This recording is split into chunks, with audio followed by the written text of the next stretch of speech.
Saudara-saudariku, alhamdulillah kita diberikan kembali kesempatan untuk beraktivitas, beribadah, mengaji pada malam hari ini. Semoga seluruh ibadah kita diterima oleh Allah Subhanahu wa taala. Kita awali dengan bermohon pada Allah Subhanahu wa taala, semoga seluruh saudara-saudari kita dekat ataupun jauh yang belum beriman sampai malam ini diberikan oleh Allah kekuatan di dalam jiwanya untuk mampu bersyahadat sebelum ia wafat kembali pada Allah Subhanahu wa taala. Semoga para pelaku maksiat malam ini disadarkan oleh Allah agar ia bertobat. Ia memiliki ibu yang telah mengandungnya, ia memiliki keluarga, sehingga mudah-mudahan jika pun wafat kembali dalam keadaan tobat, dan insyaallah mudah-mudahan disertakan pula kita wafat dalam keadaan husnul khatimah. Semoga Allah memberikan kesembuhan kepada hamba-hamba Allah yang diuji dengan penyakit, dan semoga dengan penyakit itu mampu meningkatkan siapapun yang mendapat ujian untuk lebih dekat dengan Allah Subhanahu wa taala dan mengangkat ketakwaannya dengan lebih baik. Jika dengan diberikan sakit belum mampu mendekat kepada Allah, maka musibah apalagi, ujian apalagi yang harus diberikan.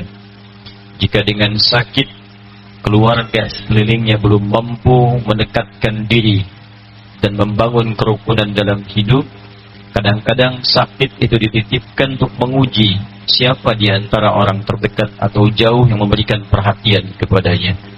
Sehingga saat sembuh, perhatian itulah yang kemudian terus terlakit dengan baik, lebih dekat, dan terus terjaga sampai dengan kembali kepada Allah Subhanahu wa ta'ala. Semoga dengan itu Allah berikan hikmah yang besar untuk kita semua. Malam ini kita coba lanjutkan bahasan kita, masih di pembahasan fikih terapan di surah Al-Fatihah, dan kita ada di bagian terakhir. Jika kita selesaikan ini, boleh jadi malam ini pun kita akan mengambil pengantar surah yang kedua, yaitu surah Al-Baqarah. Kita coba akan fokus pada kajian kita. Semoga Allah memberikan petunjuk untuk memudahkan dibahas, dipahami, dan diamalkan oleh kita setelah selesai membahas kajian ini, insyaAllah. Saya mohon izin kita langsung kepada pembahasan utamanya. Al-Hukm Ats-Tsani, hukum yang kedua. Mengacu pada pembahasan hukum yang pertama, kita telah membahas tentang status bacaan Bismillahirrahmanirrahim terkait dengan surah Al-Fatihah, juga penyertaannya di dalam setiap surah di dalam Al-Quran. Dan telah kita bahas klasifikasi pendapat ulama terkait dengan kalimat Bismillahirrahmanirrahim, baik pendapatnya Al-Imam Abu Hanifah, pendapatnya Al-Imam Malik, juga pendapatnya Al-Imam Muhammad bin Idris Asy-Syafi'i. Kita belum menemukan pendapat Imam Ahmad bin Hanbal di pembahasan yang telah lalu. Setelah kita ketahui Al-Imam Asy-Syafi'i menjadikan kalimat Bismillahirrahmanirrahim termasuk dalam bagian surah Al-Fatihah, juga termasuk dalam bagian setiap awal surah, dengan dalil-dalil yang telah kita kemukakan. Di antaranya ketika Allah Subhanahu wa ta'ala menurunkan beberapa informasi kepada Nabi sallallahu alaihi wasallam setelah peristiwa Ibnu Abbas bertanya, adakah pemisah di antara surah-surah Al-Quran itu? Maka diturunkan Bismillahirrahmanirrahim, dan pernah disandingkan dengan surah Al-Kautsar. Bismillahirrahmanirrahim, inna a'tainakal kautsar fasalli lirabbika wanhar inna syani'aka huwal abtar. Maka Al-Imam Asy-Syafi'i menyimpulkan ketika Nabi membacakan itu disandingkan pula dengan Al-Fatihah dari Alhamdulillahirabbil alamin, disandingkan dengan setiap surah, maka beliau memasukkan bacaan Bismillahirrahmanirrahim termasuk dalam bacaan Al-Fatihah dan dalam setiap surah. Kemudian kita telah bahas juga bahwa pendapat Al-Imam Malik ya rahimahullah, beliau tidak memasukkan Bismillahirrahmanirrahim dalam kategori bersanding dengan atau termasuk dengan Al-Fatihah, juga dengan setiap surah. Ya, dengan dasar yang telah kita bahas di pertemuan yang lalu, bahwa beliau bersandar pada hadis-hadis awal ketika kalimat Bismillahirrahmanirrahim belum diturunkan.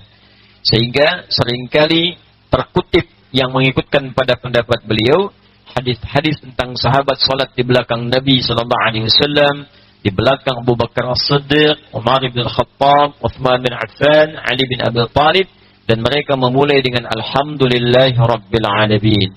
Tapi penting saya sampaikan pula, tolong dicatat dengan baik bahwa hadis-hadis yang digunakan ini periode masa-masa awal sebelum Bismillahirrahmanirrahim diturunkan. Dan dalam prakteknya pun setelah itu, Nabi terekam dalam 70 hadis kurang lebih. Ya, kadang membaca jahar Bismillahirrahmanirrahim, kadang dibaca sir Bismillahirrahmanirrahim, kadang tidak dibaca sama sekali, kadang dibaca rakaat pertama, kadang dibaca selanjutnya tidak. Ini yang menjadikan para ulama pun memilih mana yang paling mudah untuk mereka terapkan. Jadi ketika misalnya Imam Malik tidak membaca bismillah, bukan berarti ini pendapat Imam Malik. Tapi mengambil referensi dari Nabi yang saat membaca tidak menggunakannya. Dalilnya ada. Jelas ya? Juga ketika kita menemukan Al-Imam Asy-Syafi'i membaca Bismillahirrahmanirrahim, itu bukan pendapat pribadi. Tapi mengambil dalil yang memang pernah tersambung pada Nabi. Nabi membacakan Al-Fatihah diawali dengan Bismillahirrahmanirrahim. Demikian juga pendapat Al-Imam Abu Hanifah, ya, yang menyertakan bacaan Bismillahirrahmanirrahim dalam bacaan sir, ya, ataupun juga jahar dengan sir dan tidak dikencangkan. Sekarang kita akan masuk pada bagian kedua. Setelah mengetahui status Bismillahirrahmanirrahim, bahwa dia diturunkan kalimat ini sebagai pemisah di antara surah-surah dalam Al-Quran. Surah Al-Quran ada berapa? 114, ya kan? Baik, Al-Fatihah termasuk? Masuk. Al-Baqarah? Masuk. Ali Imran? Masuk. Sampai An-Nas. Jadi Al-Fatihah sampai An-Nas 114 surah, itulah yang disebut dengan Al-Quran. Diturunkan pada Nabi Muhammad SAW dan bernilai ibadah dalam membacanya. Itu nanti perbedaan dengan kalimat-kalimat lain termasuk hadits qudsi. Baik, karena itu setiap kemudian diturunkan surah-surah setelah periode pertanyaan itu, maka disertakan Bismillahirrahmanirrahim. Sampai sekarang di mushaf pun dituliskan kalimat Bismillahirrahmanirrahim sebelum setiap surah, kecuali surah 9 At-Taubah, atau disebut juga dengan Al-Bara'ah, ya. Saya pernah jelaskan ini, kenapa surah 9 tidak dibuka dengan Bismillahirrahmanirrahim. Karena surah ini diturunkan izin untuk membela diri ketika diserang. Diizin membela. Karena diizinkan, maka mulailah terjadi kemudian ketahanan, ya, pertahanan militer. Maka membela, kalau ada yang nyerang, kemudian membela. Maka terjadilah kemudian apa yang diistilahkan dengan peperangan, ya, apa yang diistilahkan dengan proses militer dan sebagainya. Jadi aspek turunnya ayat ini untuk pembelaan. Karena itu saya sering simpulkan dalam Islam, tidak ada serangan-serangan tanpa alasan. Jadi jihad itu bukan melukai, bukan menyerang tanpa alasan.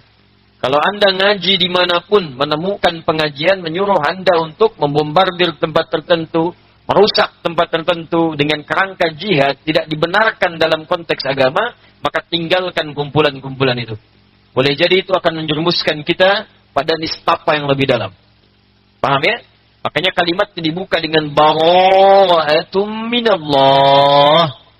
Ya, turun izin. Ya, Allah bersih. Ya, Allah memberikan izin sekarang bagi Anda untuk membela diri, termasuk Rasulnya sallallahu alaihi wasallam. Nah, walaupun diizinkan untuk berperang, perang itu kan tidak mengandung kasih sayang. Sering saya ilustrasikan, nggak ada orang perang menerapkan teori kasih sayang. Kalau diterapkan teori kasih sayang, nggak ada yang mau nembak. Ya, karena emang sayang. Rasa kasihnya terlampau dominan sehingga tidak mengeluarkan kemudian aspek-aspek kekerasan dalam perang. Di mana-mana perang itu keras, tidak ada yang lembut. Gak ada orang perang pakai pedang lembut. Gitu ya.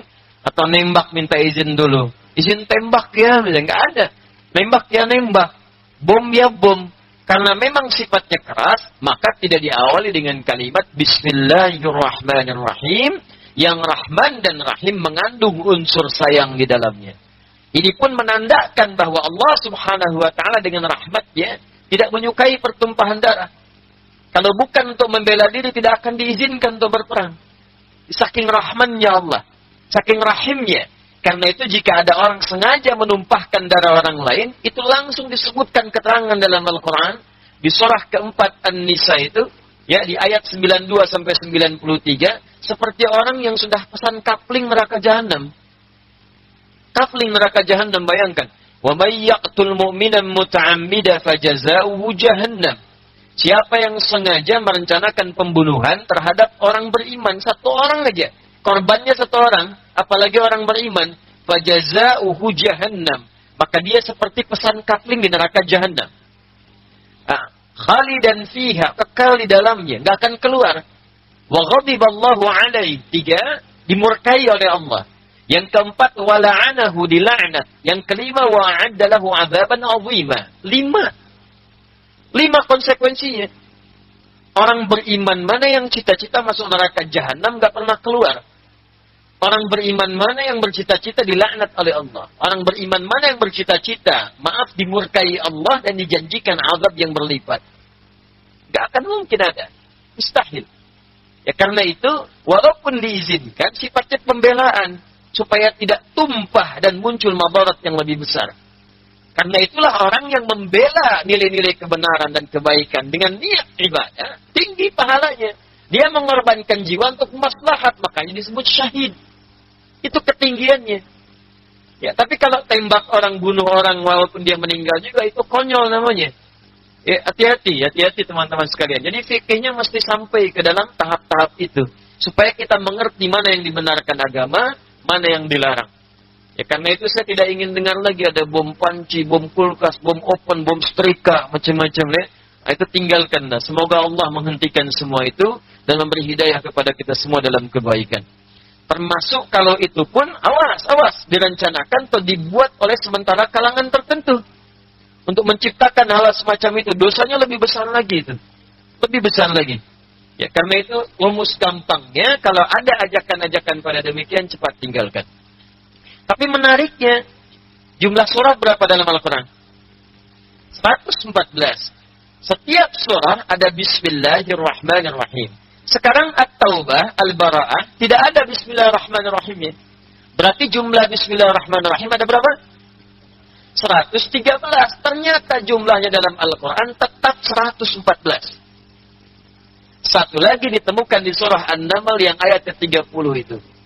Wa innahu min Sulaimana wa innahu bismillahirrahmanirrahim. Innahu min Sulaimana wa innahu bismillahirrahmanirrahim. Kalimatnya sempurna. Sempurna, bismillahirrahmanirrahim. Jadi kalau Anda hitung pun tetap jumlahnya 114. Sesuai dengan jumlah semua surahnya. Itulah di antara mukjizat Al-Quran. Kalau bukan firman Allah, mustahil menemukan kesesuaian-kesesuaian demikian. Nanti kalau sudah bahas pada kalimat-kalimat tertentu, saya akan tunjukkan beberapa fakta ilmiah. Jadi misalnya, berapa disebutkan daratan dalam Al-Quran? Berapa kali disebutkan lautan? Lalu Anda presentasikan persis sama secara geografis. Sekian persen daratan di bumi, sekian persen lautan. Mustahil bisa ada yang begitu kecuali Allah subhanahu wa ta'ala. Mustahil. Nanti banyak isyarat. Misal, nafsu disebutkan 115 kali. Lawannya takwa 115 kali. Yang mendorong takwa, malaikat disebutkan 88 kali. Yang mendorong nafsu, setan disebutkan 88 kali. Sempurna semuanya. Nanti saya tunjukkan beberapa bagian-bagian yang lain. Berapa kali malam disebutkan dalam Al-Quran. Berapa kali siang disebutkan dalam Al-Quran. Dan itu nanti kita akan temukan ketika kita masuk pada detil-detil kajiannya. Baik, hukum yang kedua, setelah mengerti tentang status Bismillahirrahmanirrahim, bahwa statusnya di sini terbuka. Ya, terbuka. Artinya ada pilihan. Anda bisa memilih membacakan, memilih tidak, dan mengetahui statusnya sebagai pemisah di antara surah. Tinggal nanti bacaan Nabi menyertai surah itu bagaimana? Apakah bacaannya dibacakan keseluruhan Bismillahirrahmanirrahim dengan surahnya? Kalau dibacakan berarti Bismillahirrahmanirrahim, Alhamdulillahi Rabbil Alamin, sampai selesai. Termasuk baca surah lain, Bismillahirrahmanirrahim, Qul a'udzu birabbin nas. Bisa. Apakah dibacakan jahar bismillahnya? Atau tidak dibacakan sama sekali? Atau dibacakan sir? Itulah yang kita coba masukkan pada pembahasan yang kedua, khususnya terkait dengan bacaan basmalah di dalam salat. Ma huwa hukmu qiraatil basmalati fi shalah? Apa hukum membaca basmalah di dalam salat? Ya, apa hukumnya? Ikhtalafa al-fuqaha fi qira'ati al-basmalah fi as-salati ala aqwalin 'adida. Para ahli fiqh, fuqaha jamaahnya. Saya terangkan dulu ya. Jadi kita mesti bedakan, ada ulama, ada fuqaha, ada da'i, ada muballigh, ada alim. Itu beda. Nanti terapannya pun mesti digunakan sesuai tempatnya. Jangan keliru ya, teman-teman sekalian. Misal begini. Kita ingin sampaikan kalimat yang pertama, ada dari yang paling dasar dulu. Ya. Satu, muballigh. Muballigh. Nah ini ya. Muballigh. Kedua, da'i. Biasanya disebut da'i. Kemudian yang ketiga, ada al-alim.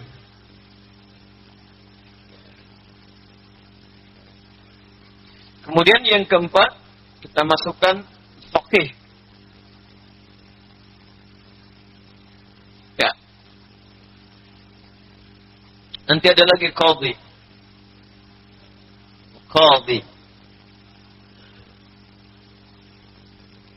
Kita ambil 5 ini saja istilahnya. Saya perjelas dulu supaya jadi dasar pengetahuan. Jadi nanti kalau kita ingin berinteraksi tentang kebutuhan syariat agama kita, kita bisa memilih kemana kita mesti berinteraksi. Di antara sekian banyak istilah ini dengan kualifikasi yang telah ditetapkan oleh para ulama. Kalau disebutkan muballigh nomor 1, dari kata ballagha yuballighu. Ya. Ballagha dibacanya, bukan bahasa Sunda balaga, ya. Ballagha yuballighu, sesuatu yang menyampaikan dengan jelas. Penyampaian yang jelas. Ya. Penyampaian yang diketahui dengan terang. Sehingga kita bisa membedakan mana yang gelap, mana yang terang. Mana yang benar, mana yang salah. Karena itu, seorang anak yang telah sampai pada usia bisa membedakan mana benar, mana salah, mana 100.000, mana 5.000, plus fungsinya. Ya, 100.000 terdiri dari 10.000, ada 10, fungsinya begini, begini, begini, sehingga dia bisa mengatur uangnya. Tidak sembarangan dia keluar, bawa 10.000, masukin kotak infak, misalnya. Bawa 100.000, masukin lagi kotak infak. Bawa 1 juta, masukin lagi satu-satu, ya kan? Nah, ini kan dia belum tahu fungsi. Ya, anak-anak kecil. Maka ketika dia telah sampai kepada fungsinya dengan baik, bisa membenarkan yang benar, menyalahkan yang salah, dan menempatkan sesuatu pada tempatnya, maka disebut anaknya anak baligh. Sampai masa baligh. Ya, jelas sampai sini? Baligh kadang disebut juga oleh Quran dengan kalimat rushd. Ya, fa'in anastum minhum rushda. Sudah mendapat petunjuk untuk membedakan mana salah, mana benar. Nah, asal katanya, ini dari kata balagha yablughu, kemudian ditambahkan tasydid di tengahnya, balagha yuballighu, untuk menunjukkan sesuatu yang bertahap. Jadi kalau ada tasydid di antara maknanya di ilmu sharaf, menunjukkan sesuatu yang tadarruj, sifatnya bertahap. Tadarruj atau munajjam. Ya. Dilihat-lihat terapannya dalam mukjizat bahasa Al-Quran. Kalau ada tasydid, itu artinya tidak berlangsung seketika seluruhnya, tapi bertahap. Salah satu maknanya.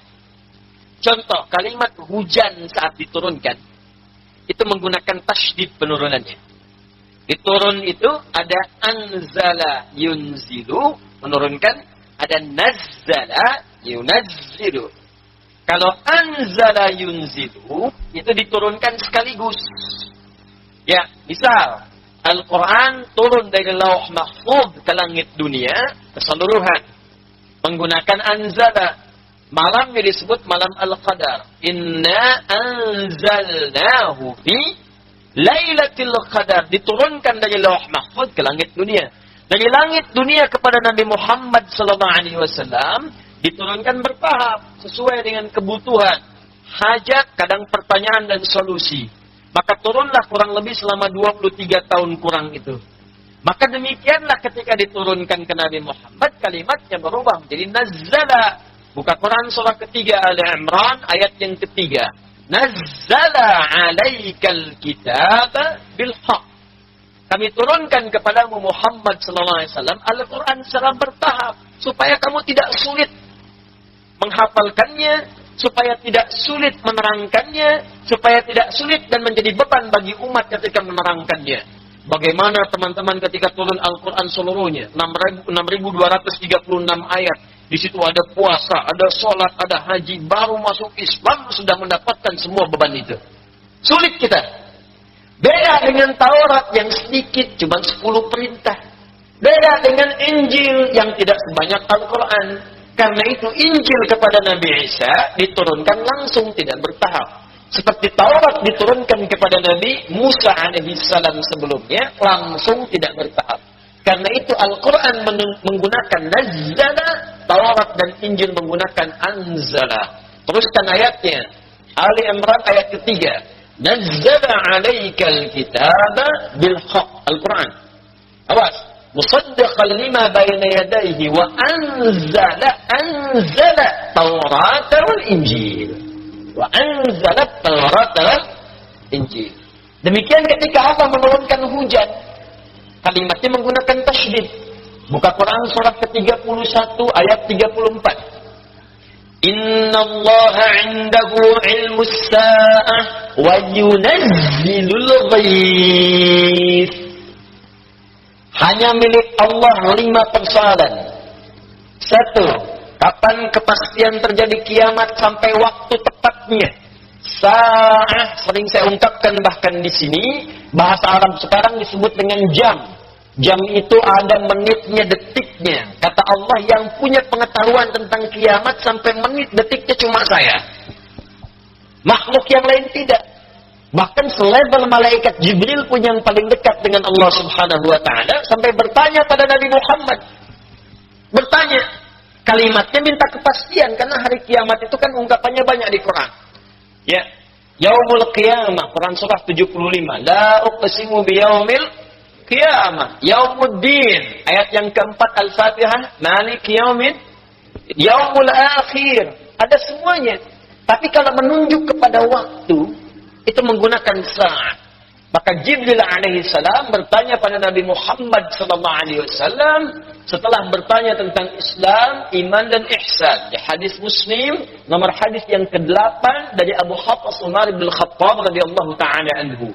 Dikutip oleh Al-Imam An-Nawawi dalam kitabnya Al-Arba'in nomor hadis yang kedua.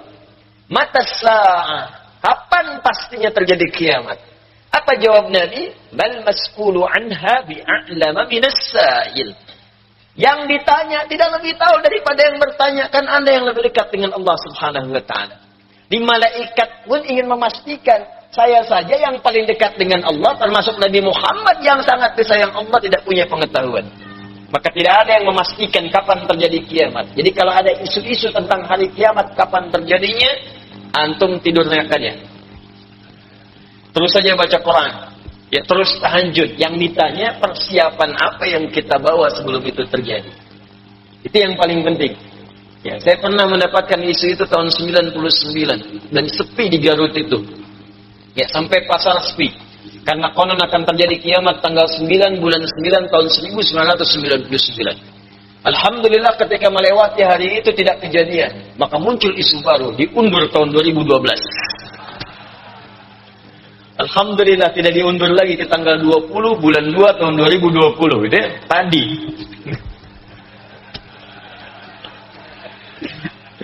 Baik. Nah, wa yunazzilul ghais.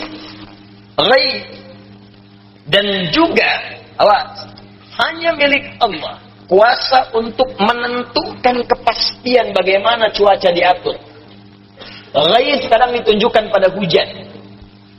Ghais itu segala yang bermanfaat. Jadi semua yang berasal dari Allah itu sebetulnya bermanfaat. Jikapun terjadi sesuatu yang kurang menyenangkan, maka ulah manusia yang menjadikan itu menjadi musibah dalam kehidupan. Nah, yang menarik, ghais itu diungkapkan dengan tasydid. Yunazzil, bukan yunzil. Nazzala yunazzilu, anzala yunzilu. Hujan, kata Allah, saya atur sebaik mungkin, sesuai dengan tempatnya. Kadang di sini turun, di sana enggak. Di sini gerimis, di sini deras. Masya Allah, kadang-kadang di satu tempat, Pak, ini hujan, sebelah sini enggak. Pernah kejadian sedaerah di Indonesia, cuman di rumah si fulan aja hujan, yang lain enggak. Bayang enggak? Di atas rumah dia hujan, tempat lain enggak. Saya pernah mengalami di Tripoli, dari rumah makan, jalan, mau ke asrama, tiba-tiba hujan. Begitu kemudian berhenti, hujan, yang paling menarik, berhenti saya satu tempat, Allahu Akbar, sebelah sini hujan, sini enggak. Jadi kita lihat-lihatan aja begini. Tapi itu yang paling nikmat, bayangkan kalau menggunakan yunzil, wa yunzilul ghais, maka sebumi hujan semua, tenggelam. Itulah pentingnya kita mengkaji bahasa Al-Quran untuk menemukan keindahan dalam pilihan diksinya. Balagha yuballighu. Kenapa muballigh disebut dengan kata balagha yuballighu? Ingin memberikan kesan bahwa jadi muballigh yang baik itu sampaikan secara bertahap dengan terukur. Kalau mau menyampaikan ceramah, maka terstruktur dengan baik. Sampaikan pelan-pelan supaya dipahami dengan baik dan jelas. Bikin kurikulum supaya terurut dengan baik dan benar. Sampaikan dan belajar retorika dengan bagus supaya kalimat-kalimat yang dipilih pun menyenangkan untuk didengar. Tapi tahukah Anda, muballigh itu dari kata balagha yuballighu, tabligh artinya yang punya kemampuan untuk menyampaikan saja. Cuma dasar ilmu tidak banyak. Jadi ini retorikanya bagus, punya kemampuan retorika, bisa memungkinkan dia pandai menyampaikan pesan-pesan agama. Sekarang disebut dengan tabligh. Tabligh itu dari kata balagha. Tabligh akbar, tabligh asghar. Oh, macam-macam. Tabligh ini dari sini. Balagha yuballighu, tabligh. Tabligh itu bahasa Arab. Sama kayak musyawarah, sama kayak bab. Ya, dari bahasa Arab. Menyampaikan dengan jelas dan terang. Orangnya disebut muballigh. Syarat muballigh diantaranya punya kemampuan retorika, punya sifat amanah. Makanya amanah sifat Nabi tabligh menyatu dengan amanah, fatanah. Masih ingat sifat Nabi yang 4 itu? Siddiq, amanah, fatanah, tabligh. Makanya kalau mau menyampaikan tabligh mesti siddiq, jujur. Amanah, tempatkan dalil sesuai tempatnya. Kalau nggak paham dalil, jangan bicara. Disampaikan ayat, tapi nggak paham menempatkannya di mana. Ya, fatanah, cerdas, mesti paham. Anak menyampaikan pada siapa? Apakah kalangan masyarakat awam? Apakah orang-orang terpelajar? Anak kecil, anak muda, semua punya passionnya masing-masing. Punya passionnya. Sehingga Nabi beda kalimatnya ketika pada anak remaja, lain dengan orang dewasa. Pada anak kecil, lain dengan orang biasa. Orang tuanya lengkap dengan anak yatim, beda perlakuan Nabi. Beda. Nah, itu nanti belajar di sini. Karena itu, kalau ada muballigh dengan sifat-sifat tadi, jujur, bagus retorikanya, kemudian juga amanah dengan dalil-dalil yang dia sampaikannya, Ya, fatana, bisa menempatkan bahasa dengan baik sesuai dengan audiensnya, maka silahkan ambil manfaat darinya. Nah, kalau mau jadi mubaligh, silahkan ngutip, ngambil, belajar materi dari yang lain, sampaikan boleh. Tapi mubaligh tidak punya dasar keilmuan untuk memberikan fatwa. Jangan tanyakan masalah ilmu kepada mubaligh, tidak nyambung. Jangan minta fatwa pada mubaligh, bisa keliru nanti. Ya. Dua da'i. Ya.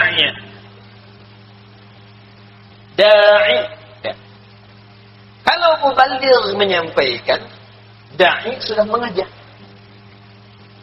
Beda kan? Antara menyampaikan dengan mengajak, lain kan? Menyampaikan sifatnya umum. Hadirin sekalian, terdapat di dalam Al-Quran keuntungan bahwa kita menunaikan ibadat tahajud. Sifatnya ada 4 keistimewaan, disebutkan 1, 2, 3, 4. Sebutkan, ini keindahan yang Allah tampilkan dalam kehidupan tabligh.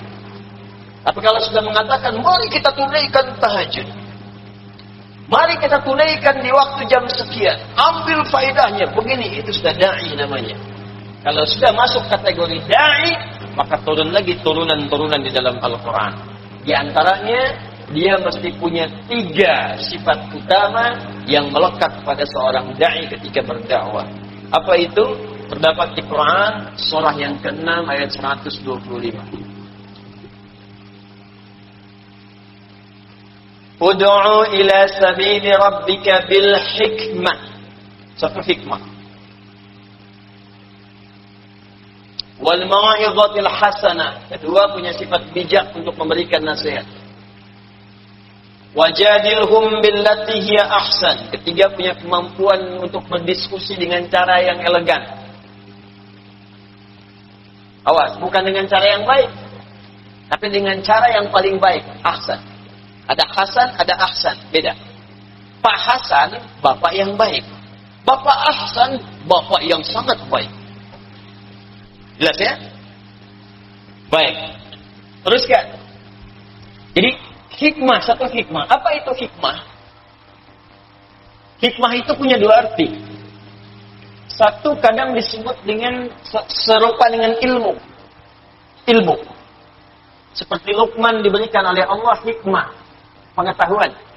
Dengan pengetahuan itu menjadikan semua kata-katanya bermakna. Ya, Quran surah ke-31 misalnya ketika Allah sampaikan walaqad ataina Luqmanal hikmata. Quran surah ke-31 dari 12 sampai 13 itu. Bisa lagi Al-Baqarah ayat 269. Siapa yang dikasih hikmah berupa pengetahuan itu lebih daripada harta benda yang dimiliki oleh seseorang. Wa may yu'tal hikmata faqad utiya khairan katsira. Jadi ada orang yang menambahkan harta banyak. Boleh, silahkan. Harta itu kadang disebut khair dalam Al-Quran. Harta kadang disebut khair. Ya, misal Al-Baqarah ayat 215. Yas'alunaka madza yunfiqun. Kalau punya uang, ada yang bertanya pada Muhammad bagaimana dan apa caranya kalau pengen infak. Saya punya harta, pengen infak, bagaimana caranya? Kata Al-Quran, kul ma anfaqtum min khair. Kalau Anda mau infak, gunakan harta. Cuma pilih dari harta yang paling baik. Jangan harta korupsi dipakai infak. Harta nipu dipakai infak. Jadi harta di sini disebut dengan khair. Kata para ahli tafsir untuk memberikan pesan kepada kita, dapatkan dengan cara yang baik dan keluarkan di jalan yang baik. Bahkan bapak ibu misalnya, maaf ya, mau tulis wasiat nih. Ya, ada beberapa harta titipan saya ingin berikan wasiat kepada si fulan yang tidak masuk ahli waris. Itu pun disebut khair. Buka Quran surah kedua Al-Baqarah ayat 180. Ya, kutiba alaikum idza hadara ahadakumul maut in taraka khairan wasiyatu lil walidain. Oh. Diwajibkan bagi kalian kalau nanti satu saat mungkin merasa akan dekat ajalnya wafat, tiba-tiba akan menuliskan wasiat untuk orang tua, untuk kerabat, maka di antara fungsi wasiatnya, wasiatkan harta Anda itu digunakan pada yang baik-baik. Khair. Nah, dengan harta itu cari akhirat. Diturunkanlah konsep di Quran surah ke-28 ayat 77. Paling kiri sebelah bawah di mushaf. Wabtaghi fima ataka Allahu ad-daral akhirah wa la tansa nasibaka minad dunya. Dengan hartamu itu, kata Allah, kalau merasa lebih dari kebutuhanmu, karena kan cuma dua sifat harta itu. Kalau bukan cukup, kaya. Gak ada yang ketiga. Kalau bukan cukup, kaya. Itu di Quran surah ke-53 ayat ke-48. Wa annahu huwa aghna wa aqna. Dan dialah Allah yang menjadikan seseorang itu kalau bukan kaya, cukup. Jadi sebetulnya miskin nggak masuk kategori.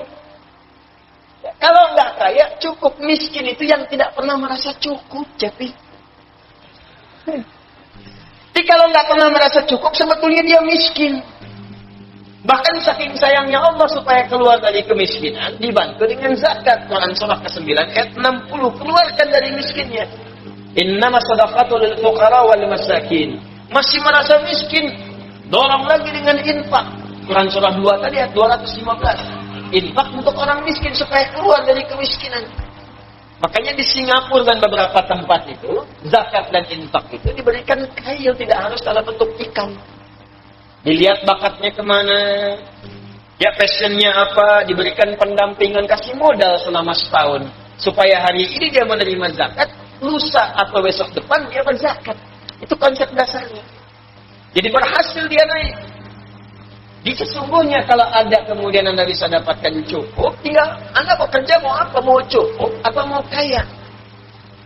Ya. Kalau Anda kiranya mau kaya, nanti dibagi 3 lagi. Kaya biasa, kaya banget, kebangetan kayanya. Ada. Ada biasa. Kayak Abu Bakar, kaya kan. Kaya banget Utsman. Kebangetan kayanya Abdurrahman bin Auf. Kebangetan kayanya. Tuh, sampai bunyi. Pip. Gitu. Bentar. Kebangetan kayanya, kapaknya ini terbuat dari emas. Kan kebangetan tuh.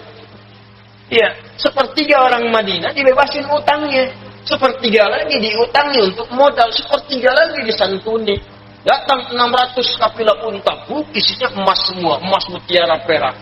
Kata Sayyidah Aisyah, saya dengar ya, Abdurrahman bin Auf masuk surganya merangkak. Saking banyaknya. Ya, saking banyaknya. Bukan merangkak begini. Scanningnya tuh ada proses. Bagus, kaya masuk surga daripada miskin gak jelas kan? Begitu mendengar kalimat tadi kata beliau, saya sedekahkan semua 600 untuk orang Madinah semua. Tuh, kebangetan kayanya. Sekarang apa hubungannya dengan dai? Ternyata di balik harta yang banyak itu kalau Anda mau mencari akhirat, kalau sudah cukup sisanya pakai untuk kebutuhan akhirat Anda. Anda petakan gaji berapa sih sebulan? Saya gaji 50 juta. Kebutuhan keluarga berapa? 20 juta, 30 jutanya Allah ngasih bekal untuk akhirat Anda.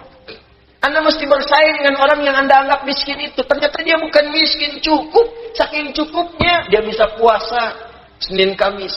Saking cukupnya bisa puasa Ayyamul Bid. Saking cukupnya puasa Daud sehari puasa sehari enggak. Saking cukupnya dia cukup dengan tenaga saja bisa tahajud. Anda pengen ke surga Firdaus, langsung dengan Nabi sesurga. Tahajud nggak bisa bangun, puasa Senin nunggu-nunggu Ramadan. Hah? Terus cita-citanya begitu tinggi gitu, maka Allah turunkan harta, memang passion Anda di situ. Tapi ada harta yang sangat hebat dibandingkan dengan harta yang dibawa-bawa kemanapun dan mungkin berat. Kata Ali bin Abi Thalib, harta yang ini lebih tinggi daripada harta yang kedua. Karena harta yang pertama kemana-mana dibawa cukup berat, kadang mesti disimpan di tempat yang aman, kadang kita gelisah.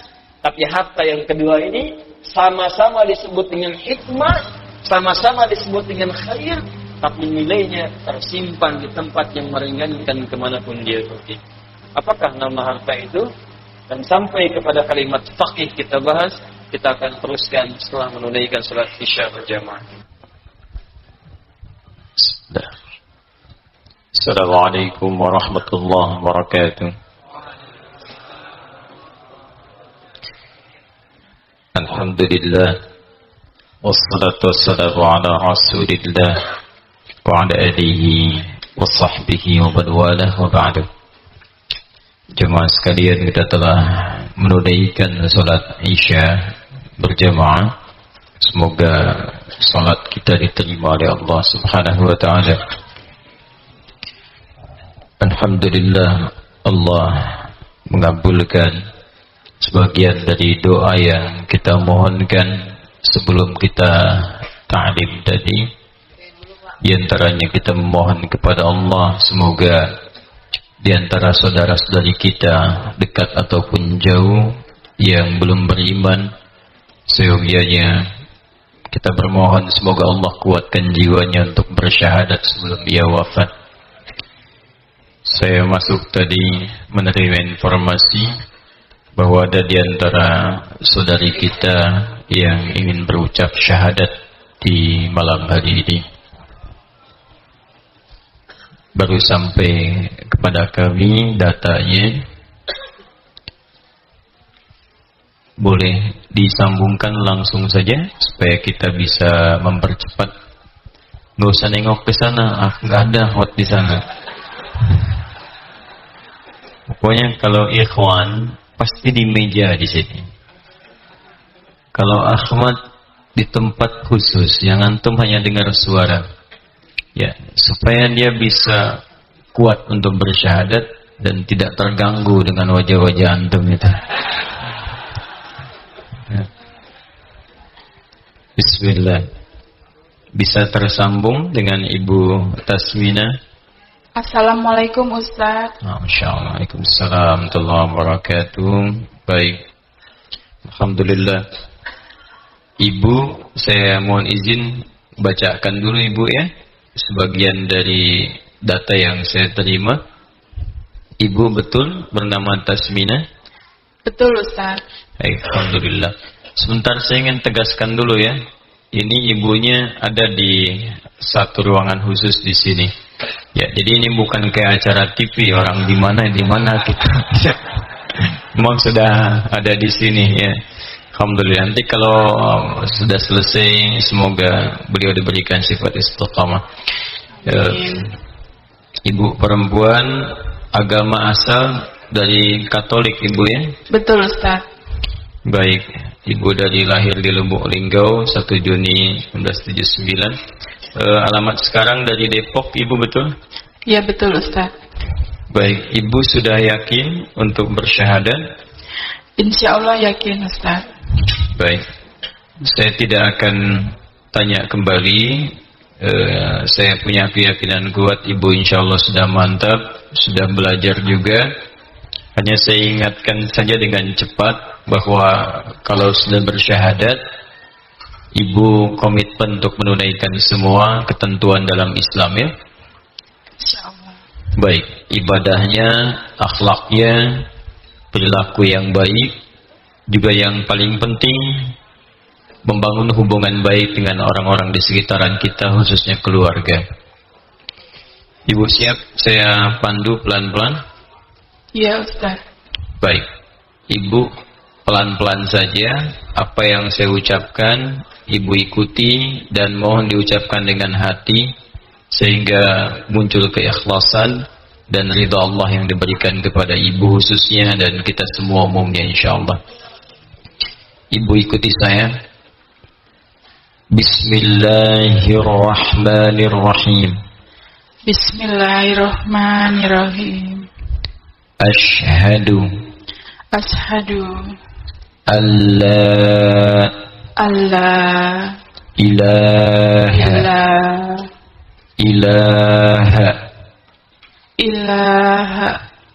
illallah wa ashhadu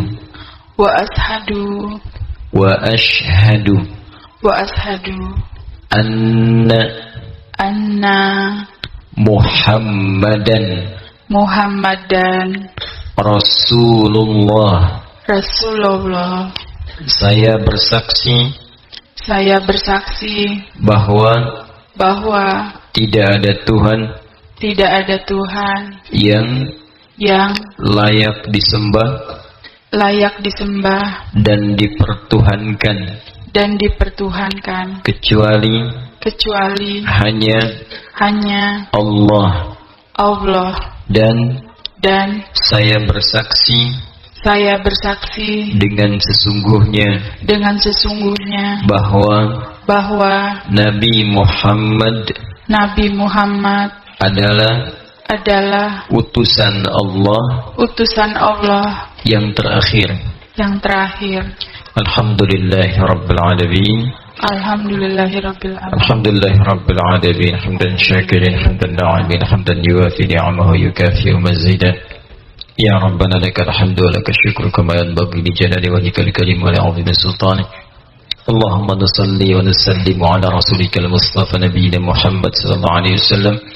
اللهم ربنا تقبل من أختنا تسمين شهادتها يا رب العالمين وافتق لها في حياتها يسر لها أمور حياتها اللهم ألحقها بالصالحين مع الذين أنعمت عليهم من النبيين والصديقين والشهداء والصالحين وحسن أولئك رفيقا اللهم اهدي يا الله إخواننا الذين لم يهتدوا الإسلام حتى هذه الليلة ليهتدوا إلى الإسلام قبل وفاتهم اللهم توفنا مسلمين بقولك يا الله يا أيتها النفس المطمئنة ارجع إلى ربك راضية مرضية فادخلي في عبادي وادخلي جنتي صلى الله على رسولك المصطفى نبينا محمد صلى الله عليه وسلم وآخر دعوانا الحمد لله رب العالمين.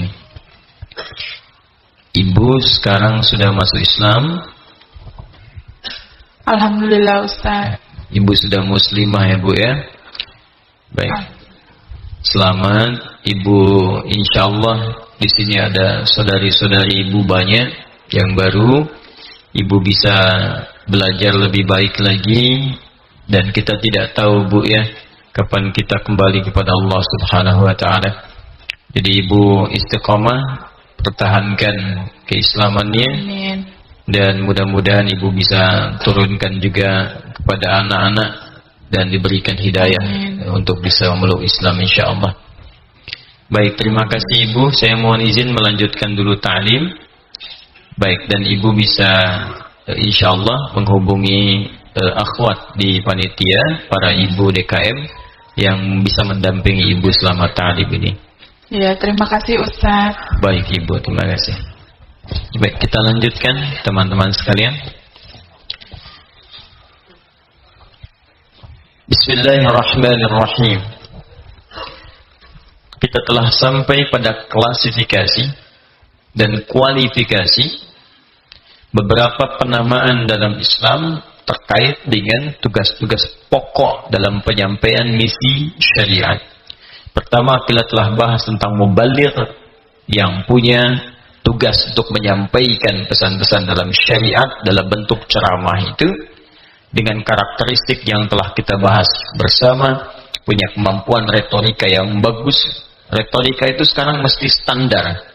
Sebab orang-orang yang tidak mengerti agama kecenderungannya sekarang punya retorika yang bagus. Jadi jangan sampai orang yang paham agama kalah dalam memberikan pandangan karena nggak punya retorika. Itu sudah disebutkan isyaratnya di Quran surah kedua Al-Baqarah ayat 204 bahwa nanti akan muncul di masa datang, ayat ini turun di masa Nabi, orang-orang yang punya kemampuan retorika tingkat tinggi tapi dia menyesatkan dalam agama. Itu musuh kata Allah yang paling bahaya. Wa minan nasi may yu'jibuka qawluhu fil hayatid dunya wa yashhadullaha 'ala ma fi qalbihi wa huwa aladul khisam. Hati-hati, di antara manusia itu ada yang kalau bicara kata-katanya begitu menarik. Retorikanya cantik, kalimat-kalimatnya seakan logis. Kadang-kadang dia motong-motong ayat, dikutip sebagian-sebagian. Ya, padahal sesungguhnya dia yang paling berbahaya kata Allah. Wa idza tawalla sa'a fil ardi liyufsida fiha wa yuhlikal harfa. Hati-hati. Ya, kalau dia berjalan kemanapun kecenderungannya merusak. Pemikirannya merusak, tingkahnya merusak. Bahkan kalau diingatkan wa idza qila lahu taqillaha akhadathu al'izzah. Ya, kalau diingatkan bertakwa itu enggak tepat. Itu langsung naik kesombongannya. Ya, ini menunjukkan orang-orang ini izzah itu biasanya dalam konteks memiliki sesuatu yang dibanggakan. Jadi kalau dunia mungkin gelar lah. Ya, S1, S2, S3, S4, kerupuk 3, kan? Doktor, profesor, macam-macam lah. Ya, ingat, sekarang ini penting saya sampaikan karena ayat ini hadir di lingkungan kita. Dan celakanya sekarang begini teman-teman sekalian. kalau Anda tanya masalah ekonomi, Anda tanya ke ekonom. Tanya masalah hukum, tanya ahli hukum. Tanya masalah bangunan, tanya ke insinyur, tanya ke arsitek. Semua punya pakar di bidangnya. Bahkan beli tempe ke tukang tempe. Ya, rusak handphone ke counter handphone. Semua punya pakar di bidangnya. Tapi sekarang terjadi sesuatu yang agak aneh. Kalau tentang agama, semua jadi pakar sekarang. Nah, inilah penting kita mengetahui klasifikasi ini. Jadi pertama mubaligh, saya sudah terangkan tuntas. Kedua da'i. Da'i itu tadi telah saya sampaikan punya kualifikasi 3 hal. 1 hikmah. Yang kedua punya kemampuan pemberian nasihat yang menenangkan. Yang ketiga punya kemampuan untuk diskusi dengan elegan. Terkait hikmah, tadi saya berikan batas dalam pengertian Al-Quran. Hikmah itu punya 2 arti. Kadang ada yang terkait dengan kemampuan harta benda. Ya, bijak dalam menggunakan harta, dapatkan dengan cara yang halal, dibelanjakan, diberikan, disalurkan dengan cara yang benar. Yang kedua, ada anugerah tinggi, lebih besar daripada harta. Kata sahabat Ali bin Abi Thalib, sampai-sampai saking pentingnya anugerah yang kedua ini, itu lebih ringan dibawa dibandingkan harta. Kemana-mana bisa digandeng ringan, tidak banyak dipikirkan, tapi memberikan sumbangan pemikiran. Sehingga Ali bin Abi Thalib meninggalkan peluang yang pertama, harta materi, mencari harta yang kedua ini. Dan berkah kemudian. Tapi dua-duanya juga berkah. Ya, yang sahabat lain kan mencari di harta. Ya, yang kedua ini hikmah disebut dengan ilmu. Jadi kalau sudah mendapatkan pengetahuan, itu bagian dari hikmah. Ya, makanya kalau ada orang mendapatkan ilmu, itu pemberian yang sangat tinggi. Wa may yu'tal hikmata faqad utiya khairan katsira. Siapa yang diberikan pengetahuan, ilmu, ya, Quran surah kedua ayat 269, sesungguhnya dia pemberian yang sangat bernilai, disebut khair. Dan khairnya pun pakai kata katsir, khairan katsira. Di ayat lain tadi saya terangkan, khair kadang dipahami dengan harta materi. Sekarang khair disebutkan pada ilmu. Begitu menyebutkan ilmu, khairnya ditambahkan dengan kalimat katsira, khairan katsira. Jadi orang yang punya harta pengetahuan, hakikatnya lebih tinggi dibandingkan dengan harta benda. Jelas ya? Walaupun harta pun punya keistimewaan di sisi Allah jika digunakan dengan sebenar-benarnya. Paham di sini? Nah, kalau dibawa ke konteks da'i, artinya apa? Paling dasar yang membedakan mubaligh dengan da'i, da'i itu punya dasar ilmu. Karena ngajak. Kalau ngajak itu potensinya kan mesti punya alasan, punya dalil, punya argumentasi. Makanya nanti da'i ini turunannya bisa 3 ke bawah ini. Ya, standar da'i itu punya pengetahuan. Pengetahuan yang bijak. Bahkan kalau digabungkan dengan harta, sebetulnya da'i ini mesti ditopang sehingga tidak ada orientasi mencari harta ketika berdakwah. Itu poinnya. Ya, makanya di beberapa negara di Timur Tengah itu, da'i itu di bawah pemerintah. Kadang-kadang diberikan gaji, kadang-kadang diberikan misalnya fasilitas. Kadang-kadang juga diberikan kewenangan ya yang luas untuk memberikan nilai-nilai keilmuan dan pembinaan kepada masyarakat. Tapi tidak diintervensi. Umum sifatnya. Itu yang terjadi sekarang di Al-Azhar misalnya. Pas sebagian beberapa tempat dan sebagainya. Dia memberikan maslahat bimbingan kepada masyarakat. Karena nggak punya aktivitas untuk bekerja, maka disupport di situ. Nah, sehingga nggak ada da'i kemana-mana orientasinya harta. Nah, sekarang ini dikenal ada da'i amplop. Ada da'i air, bahkan da'inya da'i amplop hadis. Ya, kalau amplopnya tebal itu sahih. Ya, amplopnya tipis itu dhaif. Tipis tapi banyak, sahih li ghairihi gitu kan. Sudah sampai ke sana.